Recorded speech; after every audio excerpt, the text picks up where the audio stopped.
دا د ګورو ګورکنات مندر دی. شاوخوا 15,000 کاله مخینه لري.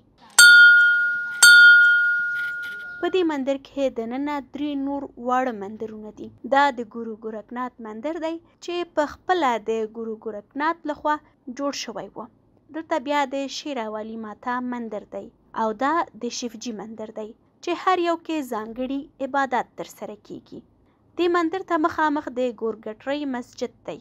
د دې مندر چارسمبالي وایي د مسجد او مندر ترمنځ ښه مذهبي هماهنګي شتون لري او د اذانونو په وخت دوی خپل عبادات چې موسیقۍ سره مل وي ودروي. ये तो जो है वो कुरान पाक में भी लिखा है कि दूसरे के मज़हब की इज़्ज़त करोगे तो आपके मज़हब की भी इज़्ज़त होगी.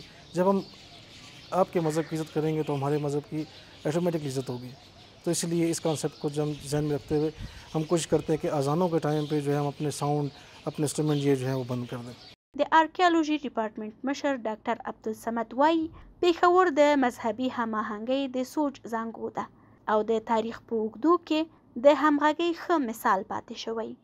د ګورګټرۍ مندر او د ګورګټرۍ جومات هم دغه یو مثال ده چې منځ کې پکې ورکوټ شان د سړک ده. دې خوا خلک مونځ کوي او د دې خوا خلک هندو مذهب چې کوم ملګري دي هغه خپل عبادت کوي. دواړو ته هیڅ مسله نشته، یو کې اذان کیږي او بلکې مندر کې خپل عبادت کیږي.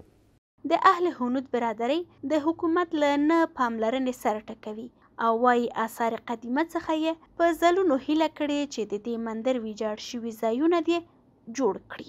हमने कई बार दरख्वास्तें भी दी हैं, कई बार उनके जाके मिन्नत भी की है कि आप मेहरबानी करके ये आप कहते हैं कि एक पुराना स्ट्रक्चर है तो पुराना स्ट्रक्चर को कम से कम आप इतना लावारस ना करें, उसको कम से कम इतना तो रिपेयर करें कि वो गिरने से बच जाए.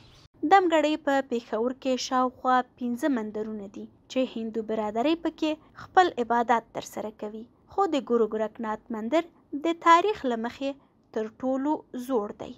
له نن څخه شاوخوا 11 کاله مخکې د پولوتي په نوم یوې مېرمنې له آثار قدیمه سره له ډېرو شخړو وروسته وکولی شو دا اجازه واخلي چې اهل هنود برادري دلته خپل عبادت ترسره کړي او اوس شاوخوا 1500 کورنۍ چې په پېښور کې د اهل هنود سره تعلق لري دلته خپل عبادتونه ترسره کوي.